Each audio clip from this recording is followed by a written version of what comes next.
जय महाकाली, जय महारुद्र। साधकों, आज सभी का स्वागत है। आज हम आपको एक साधना पुष्पदेहा अप्सरा की साधना देने जा रहे हैं, जो कि अत्यंत ही शीघ्र सिद्धदायी है।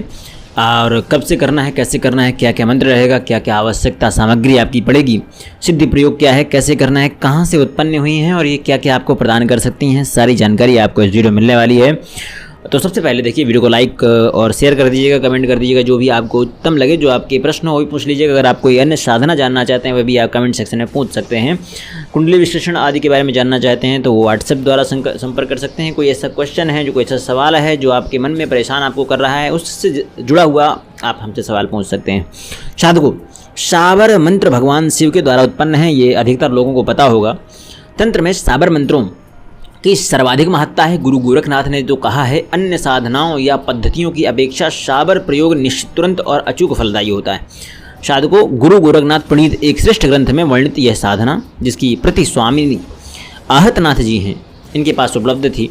यह ग्रंथ अति प्राचीन है। इसका एक मंत्र अचूक और प्रामाणिक है और पुष्पदेहा अप्सरा वर्ग की श्रेष्ठतम अप्सराओं में गिनी जाती है। शास्त्रों के अनुसार कुल 108 अप्सराएं हैं और वे सभी अपने आप में अद्वितीय, सुंदर और आकर्षक हैं।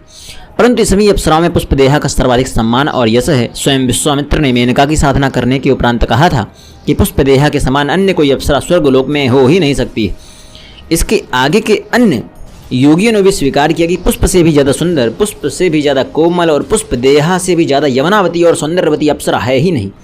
उसका सौंदर्य तो इतना अद्वितीय है कि इसके शरीर से निरंतर मादर खुशबू सुगंध प्रवाहित होती रहती है। ऐसी पुष्पदेहा अप्सरा की साधना विविध देवताओं ने उसे पाने के लिए संपन्न की, तो योगियों ने भी इस साधना को संपन्न किया और लाभ उठाया। इसके लिए कि वो यह परख लेना चाहते थे कि मंत्र शक्ति में भी क्षमता होती है। साधकों ने भी इस साधना को संपन्न करके अनुभव लिया कि वास्तव में ही पुष्पदेहा सौंदर्यवती अप्सरा है और ये बहुत जल्दी प्रसन्न भी हो जाती है और किसी प्रकार की नकारात्मकता भी नहीं लेकर आएगी। ठीक है, अप्सरा साधना करना कोई हल्के स्तर की बात नहीं है। पहली बात, घर में सुगंधित पुष्प खिला हुआ है तो भले ही हम पुष्प को तोड़े नहीं, परंतु उसके सुगंध से पूरा मन और घर आप्लावित रहता है। इस साधना की भी प्रमुख 5 विशेषताएं हम आपको बताने वाले हैं कि यह साधना साबर साधना है, जिसकी साधना में सिद्धि प्राप्त होने की संभावना सर्वाधिक है। अन्य साधनाओं में तो भूल चूक की संभावना रहती है और वहाँ पर भूल चूक होने के कारण कई बार नकारात्मकता भी झेलनी पड़ती है, परंतु इस साधना में कोई ऐसी बात नहीं होती है। यह साधना कम पढ़ा लिखा व्यक्ति भी संपन्न कर सकता है, पुरुष इस साधना को संपन्न कर सकता है और कोई साधिका या स्त्री भी इस साधना को संपन्न करके अपने जीवन अभिन्न सखी प्राप्त कर सकती है। यह नाभि दर्शना पुष्पदेहा अप्सरा शीघ्र सिद्ध होती और साधना सिद्धि होने पर पुष्पदेहा अप्सरा मित्र के रूप में जीवन भर साधक का सहयोग करती है। यदि साधक पूर्ण रूपेण इसे सिद्ध कर लेता है तो वह इसे स्पष्ट रूप से देख भी सकता है और आज्ञा देने पर वह सशरीर साधक के पास उपस्थित भी हो सकती है। साधकों, यह साधना प्रेमिका या मित्र के रूप में ही सिद्ध की जा सकती है, अन्य किसी रूप में यह साधना सिद्ध नहीं हो पाती है। माता के रूप में मैंने कई बार बोला है आपको, लेकिन हर चीज़ क्रियाओं का विधान रहता है। यहाँ पर माता के रूप में सिद्ध आप नहीं कर पाएंगे। ठीक है, अतः साधना प्रारंभ करने से पूर्व ही मन में यही चिंतन होना चाहिए कि मैं ये प्रेमिका या मित्र के रूप में इस साधना को सिद्ध करना चाहता हूँ, जिससे कि उसका सहयोग और सानिध्य आपको प्राप्त हो सके।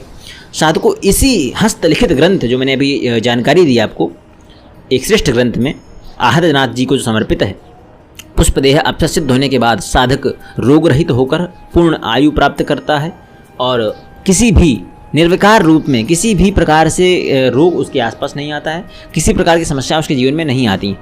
साधकों, यह साधना वैसे तो होली के समय में करनी चाहिए, परंतु यदि आप इसे किसी भी शुक्रवार से शुरू करते हैं या किसी भी पुष्य नक्षत्र से प्रारंभ करते हैं तो ये आपके लिए उत्तम रहेगा। पुष्य नक्षत्र गुरु पुष्य हो, रवि पुष्य हो, कभी से भी। ठीक है, कोई सर्वार्थ सिद्ध योग पढ़ रहा हो तब से भी शुरू कर सकते हैं इसे। साधना प्रयोग क्या है, कैसे करना है।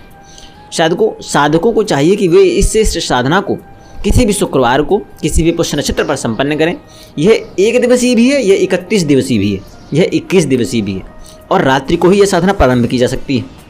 जैसे मैंने बताया आपको कि इस साधना में ज़्यादा पूजा पद्धति की आवश्यकता नहीं है, झंझट नहीं है। साधक शाम को ही स्नान करके सुंदर उत्तम सजीले वस्त्र धारण करें और अच्छे आसन पर उत्तर मुख की ओर बैठे अप्सरा का चित्र रख दे और घी का दीपक जला दे। और यह आवश्यक है कि साधक गले में गुलाब के पुष्पों का हार पहनकर ही बैठे।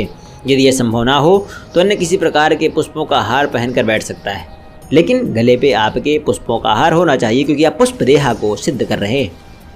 साधकों, इसमें पुष्पदेहा अप्सरा माला अत्यंत आवश्यक है, वो भी प्राण प्रतिष्ठित। ये सफ़ेद रंग की दुर्लभ माला कही जाती है, क्योंकि इस माला पर ही पूर्ण प्राण चेतना की हुई होती है। साधक इस प्रकार की माला को पहले से ही प्राण चेतना युक्त कर ले और उसे अपने पास रख ले जहाँ वो रखना चाहता है।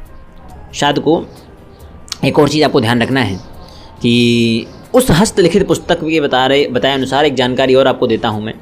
इस प्रकार की माला के एक एक मनके को पुष्पदेहा अप्सरा मंत्र से सिद्ध और प्राण चेतना युक्त बनाया जाता है, तभी ये साधना आपको सकारात्मक रूप से सिद्ध होती है।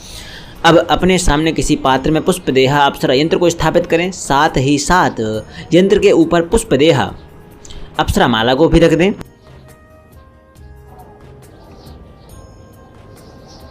देखिए, जो भी इस साधना को, माला को, यंत्र आदि को प्राप्त करना चाहता है, पूर्ण मार्गदर्शन चाहता है, वो हमसे व्हाट्सएप पर संपर्क कर सकता है और एक बहुत ही कम धनराशि में हम उसके पास तक ये सामग्री पहुंचा देंगे।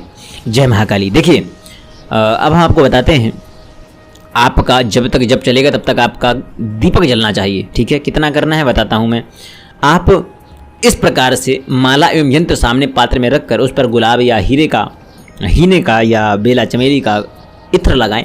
तत्पश्चात उस पर पुष्प की पंखुड़ियों की वर्षा करते हुए फिर सफ़ेद अप्सरा माला से 21 माला मंत्र जाप करना है।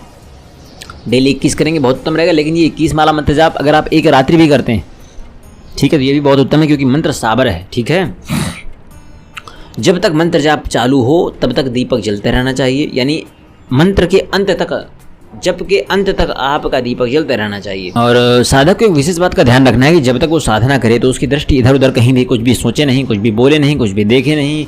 रूम एकदम खाली हो, रूम में कोई और आ ना पाए, और आपका चिंतन केवल उस यंत्र पर हो जो यंत्र आपने सामने रखा है। आपके मन में किसी लड़की का चिंतन ना आ रहा हो, आपके मन में किसी गंदी चीज़ का चिंतन ना आ रहा हो, आपके मन में कोई गंदे ख्याल ना आ रहे हो, आपके मन में कोई ओवर थिंकिंग ना आ रही हो, तभी ये साधना आपके लिए पूर्ण रूप से स्थायी होगी।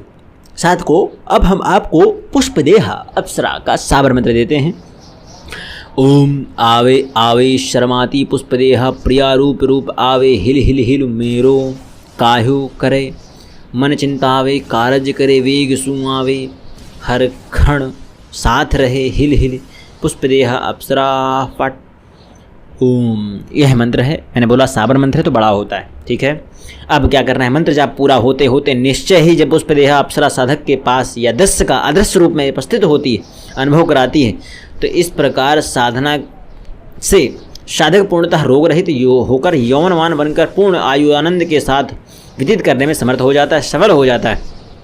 ऐसी साधना प्रेम एवं आनंद के साथ मित्र एवं सहयोगी की प्राप्ति हेतु साधक को संपन्न की जाती है, न कि वासनात्मक चिंतन से। यह साधनाएं जीवन में उमंग रोग रहित आर्थिक जीवन भी ये उन्नत बनाती है। आपका आर्थिक, मानसिक, शारीरिक सभी प्रकार के जीवन को ये संपन्न करती है, उन्नत बनाती है, उत्तम बनाती है। साधक को एक और चीज़ आपको ध्यान रखने की बात है कि रोग रहित जीवन के बाद आर्थिक जीवन में उन्नति और मनोकामनाएं पूर्ण करने में सहायक तो यह है ही, एवं एक प्रिय एवं सुचिंतक मित्र की भांति जीवन भर आपका मार्गदर्शन करती रहेगी। बस एक चीज़ का ध्यान रखना होगा, वो चीज़ होगी आपकी कुंडली के आधार पर, कि अगर किसी के उसमें चंद्रमा पीड़ित है तो उसको एक दो जो वचन हैं और बढ़ाने पड़ेंगे। ठीक है, और केमद्रुम है या घातक है, कौन सा दोष है वो देखना पड़ेगा। इसलिए बोल रहा हूँ कुंडली विश्लेषण करवा लें, उसके पश्चात आपको इस साधारण मुक्त रूप में मैं मार्गदर्शन दूंगा इसका। ठीक है, जय महाकाली।